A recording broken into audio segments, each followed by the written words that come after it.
Bonjour, bienvenue à cette info session à propos des bibliothèques numériques internationales ScholarVox Cyberlibris et bien spécifiquement les comptes enseignants et les étagères de cours. Ça n'est pas, donc je vais commencer par une présentation de la bibliothèque, ses avantages et différentes parties de la bibliothèque.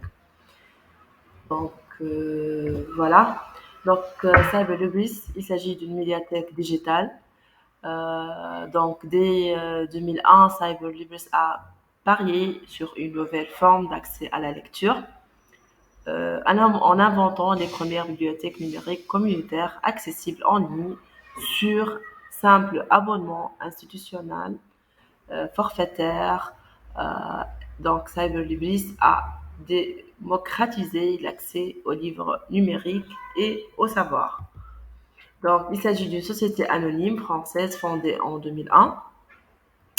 Les cofondateurs sont M. Eric Brice et François Lachko. Il y a en fait actuellement 1 million d'utilisateurs dans le monde qui utilisent cette médiathèque, plus que 300 maisons d'édition partenaires, plusieurs dizaines de milliers d'ouvrages sous contrat et elle a en fait monétisé l'équivalent de 6 siècles de lecture depuis sa création. Par la suite, le développement à l'international était une des principales priorités stratégiques de cette entreprise-là. Et depuis 2014, Cyberlibris a noué des partenariats avec plusieurs centaines d'institutions à travers le monde. Donc, des centaines de milliers d'étudiants accèdent ainsi au quotidien aux différents services, en particulier le continent africain.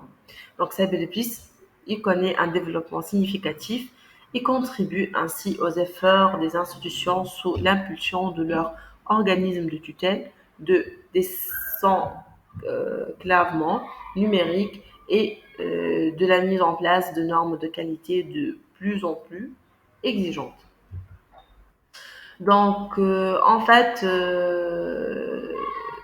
Parmi les bibliothèques Cyberlibris, je vous présente la bibliothèque qui nous concerne, dont l'IPSAS s'est investi et acheté des comptes, que ce soit pour ses enseignants, que ce soit pour ses étudiants. Et en fait, il s'agit de la bibliothèque ScholarVox.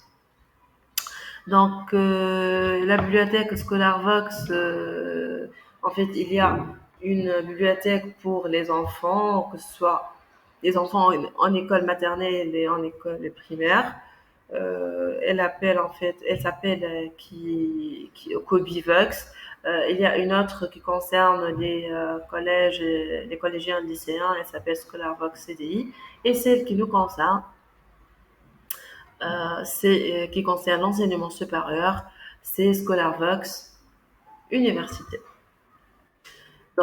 ScholarVox Université, elle permet à des centaines de milliers d'étudiants d'accéder en toute simplicité à une bibliothèque numérique pluridisciplinaire.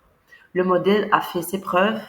Donc, il y a accès aux livres en texte intégral, 24 heures sur 24 heures, 7 jours sur 7, sans limite du nombre de lecteurs simultanés d'un même ouvrage, de fonctionnalités de personnalisation et d'outils communautaires. Il s'agit donc d'une plateforme en ligne proposant des livres numériques, principalement destinés aux étudiants et enseignants. Elle contient actuellement 88 953 ouvrages, que ce soit sous forme livres scientifiques, biographies, dictionnaires, fiches de lecture, manuels, revues, tests, thèses de doctorat et ainsi de suite. Ces ouvrages sont partitionnés ou répartis sur cette discipline, 210 thématiques, selon plus que 100 éditeurs. Il y a en fait actuellement 72 000 titres, 16 000 manuels, Les titres, en fait, les ouvrages sont, il y a parmi eux 44 000 en français, 26 000 en anglais et plus de 1 000 en d'autres langues. En ce qui concerne les manuels, il y a 6 000 en anglais et 10 000 en français, hein. Il y a en fait plus d'un mille d'ouvrages ajoutés, donc titres ajoutés par an. Donc 750, ils sont des nouveaux ouvrages, donc totalement nouveaux ouvrages. Voilà. Donc, les atouts de cette bibliothèque, c'est l'accès en ligne. Les ouvrages numériques sont imprimables, des milliers de références, un contrôle strict de la qualité des ouvrages, des sources multiples, internationales et diversifiées pour des centaines de thèmes, des coûts d'adhésion qui sont vraiment abordables, que ce soit pour les enseignants ou bien les étudiants. Une bibliothèque, il s'agit d'une bibliothèque académique disponible en ligne, des préparations de cours donc dorénavant facilitées, des informations qui pourront être triées et un accès rapide et limité à l'information la plus récente. Venons juste aux dossiers et aux étagères de CyberLibX. En fait, ce sont des espaces personnels. Ce sont comme si des bibliothèques personnalisées pour chaque utilisateur, quel que soit son type étudiant bien enseignants, qui sont dédiés pour archiver les livres favoris de l'utilisateur qu'il pourrait consulter ultérieurement. Une fois publics, ils peuvent être consultés par les autres utilisateurs. Déjà, c'est ce que je vais vous montrer tout à l'heure dans la deuxième partie, la partie démonstration. La recherche, en fait, des ouvrages.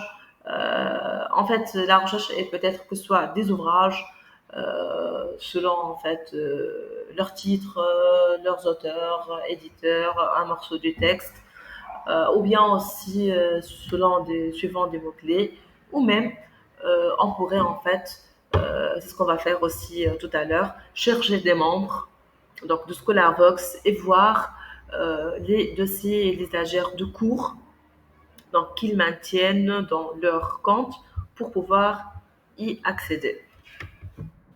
Donc, voici l'interface du compte étudiant et celle du compte enseignant.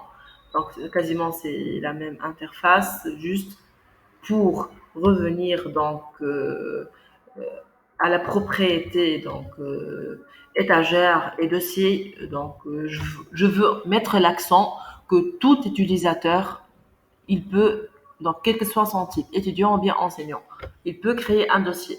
Ce dossier de cours, il peut être ou bien public ou bien privé. Donc seul euh, l'utilisateur du compte pourrait accéder à la collection qui est mise dans ce dossier. Par contre, les étagères de cours, seul un compte enseignant pourrait créer un étagère de cours dans lequel il pourrait mettre donc plusieurs ouvrages, ou un ou plusieurs ouvrages selon leur thématique.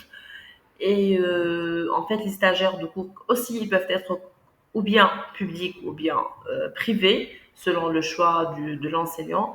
Mais les étagères de cours, en général, ils ne pourront être créés qu'avec un compte enseignant. Voilà, donc je vais maintenant passer à la démonstration, à la deuxième